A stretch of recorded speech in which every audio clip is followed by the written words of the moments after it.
Well, hello everyone, Texy88 here and welcome to another retro gaming review. After having recently done the Sinclair ZX Spectrum version of the first Ghostbusters, now I'm looking at its sequel, which came out 5 years later. You see some, although because it was accelerated tape loads, what you saw there were some digitized stills from the film. So now we get a 128K rendition of Ray Parker Jr.'s Ghostbusters theme here.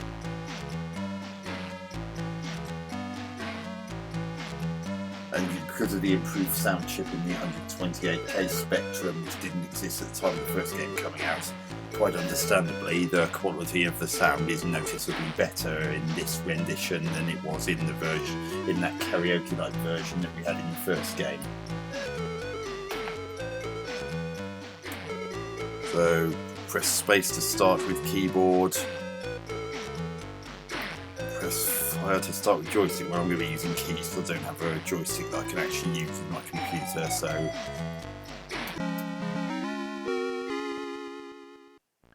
we've got this bit which is based on the section in which Ray is lowered into the into that shaft in that New York City street, and what he's trying to do is collect samples of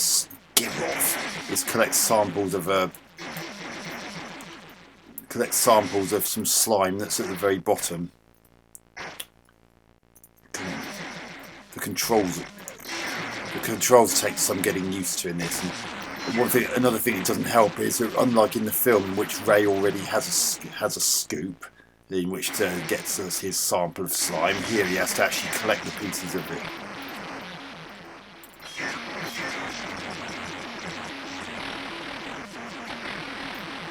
And another thing that also doesn't help is that he has very limited ammo. And also, get off my foot! And as you can see, there's a courage meter in the bottom right corner of the screen. This shows how much courage Ray has, and if it becomes too much of a problem, then he falls. Don't poo! I'm running out of ammo. Get off!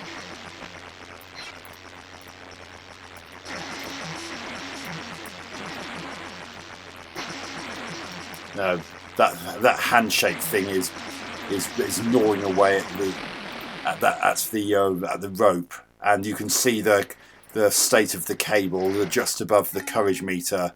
As you can see, it was starting to get a bit frayed because of those handshake things. You goodness me! So it looks like I've got one section. Right.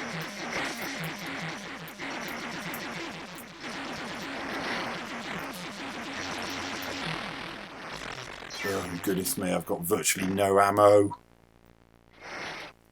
This is not going to be easy.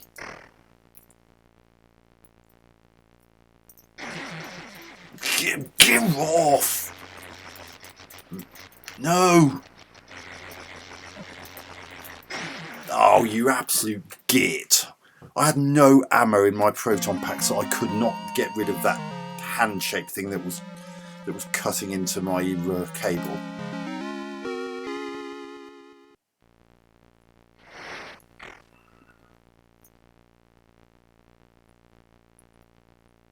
Now you might be wondering, because it's all in monochrome, am I struggling to see what's happening? Well, surprisingly not. Even though these are very detailed backgrounds, I'm not having any real problems seeing what's happening. Oh, the damn...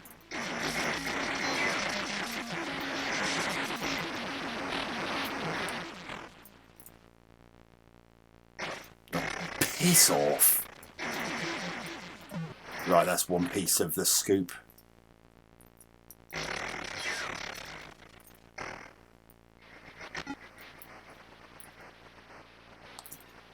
You don't really want to get caught by those hands on the wall because they can grab part of your body and stop you from being able to do anything.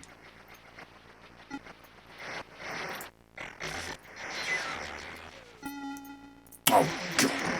Get off. Thank you.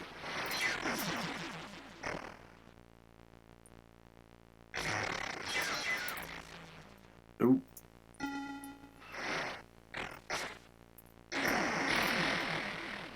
Go get up!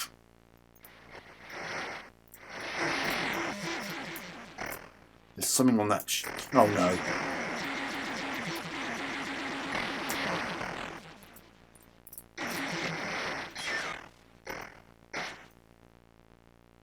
I'm trying to get what's on that shelf. Get off! Get off!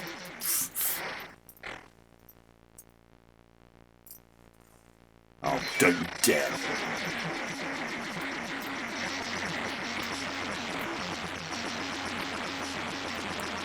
Oh, get off! Thank you. Oh, God. I'm running out of ammo. No, don't go all the way back up the shaft.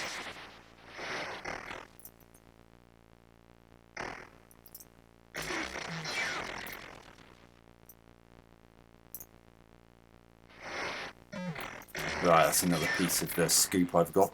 Get off! Let go of my ankle, you piece of crap. Oh no, another one of those bloody things. Ah, good.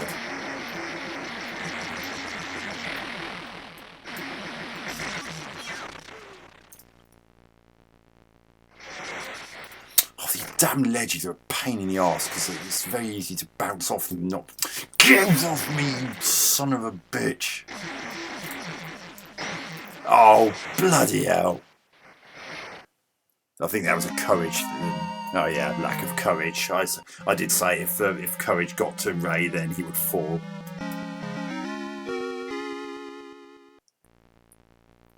Yeah, I'm actually really surprised that the detailed graphics aren't too interfering with the sprites, but they're very clearly defined. So it's not it's not the same problem that I had with the Gemini wing.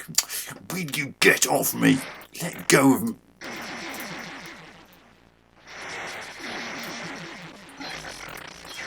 Right, that's... Get off.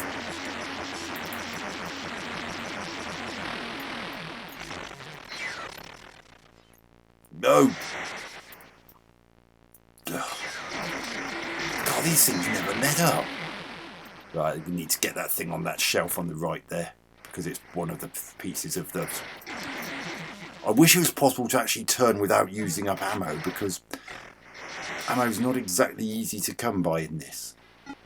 And those bottles, vases, whatever the hell they are, they seem to be what restores Ray's courage.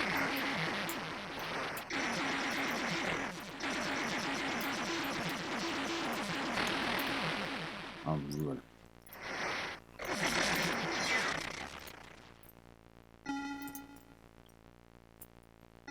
Ray, that's just what I mean.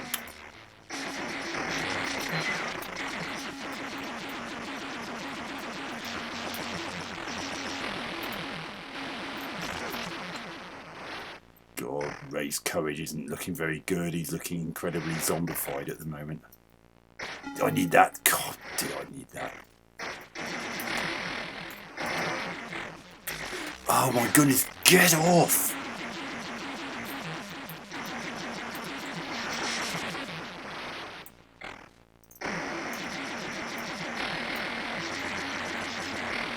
So you can fire your proton pack in several directions, which is good. I actually want to get that thing this time. No, don't bloody hell! I really hope there's one of those vases. Will you get off me? I've got virtually no ammo.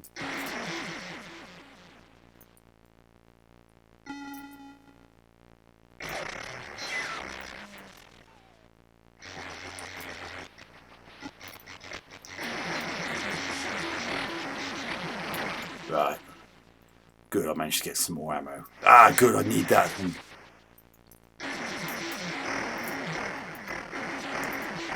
Get down there, you tit. No, I need to get that gourd. Oh, flipping hell.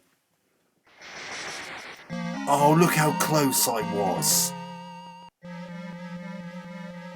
Let's try that again. Or not.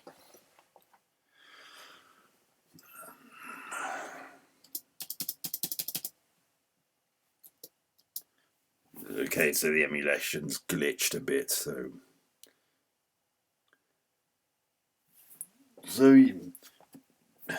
yeah, I was pretty impressed with that. It's suddenly a darn sight more. Even just that bit alone was a darn sight more exciting than what was happening in the whole of the previous game. My only real gripe is that maybe it's a little bit too hard.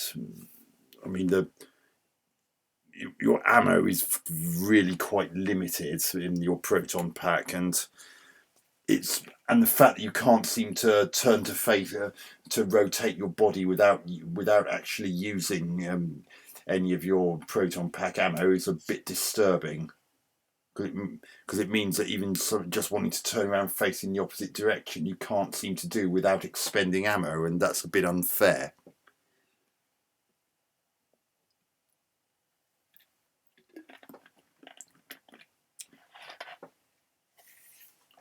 There are other levels in this which are actually nothing like that one I just did. And there's one in which you're piloting the Statue of Liberty and have to make sure it's sufficiently topped up with slime to get to the Museum of Arts.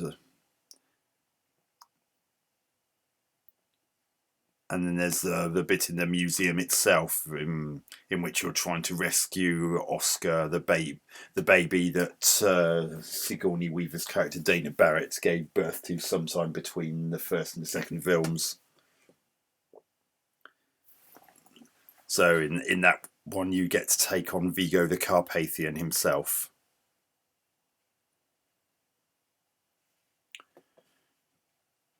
So on that note, graphics nice and detailed, monochrome, but save for the display on the right of the screen, but nonetheless detailed without being so detailed that you can't see what's going on. And I'm kind of glad they picked a colour like red rather than white, because the latter would have been really quite difficult to look at for extended periods, where red's a far more relaxed colour, so it's a lot easier to keep track of what's happening. Sound pretty good rendition of the Ghostbusters theme tune by Ray Parker Jr. on the main screen, and there's some nice sound effects when you use a proton pack, etc. Don't know what the sound's like on the other levels, because as you saw I didn't actually get to them. Gameplay, well, as I said, it's a lot more varied and enjoyable than the first game, so that's a big plus. My real gripes are things I want to mention, like not being able to rotate Ray around without expending ammo, and ammo is in fairly tricky supply, and even if you can see it, there's still the means of having to swing yourself in such a way that you can actually get it without bouncing off ledges and things. As you saw, I was really struggling to get one of those vases that would have allowed me to reset Ray's courage to a more manageable level. Instead, I got flung all over the place by getting caught on ledges and the like, and took too many hits from ghosts and things, and his courage just caused his nerves to be shot, and then he fell to his doom.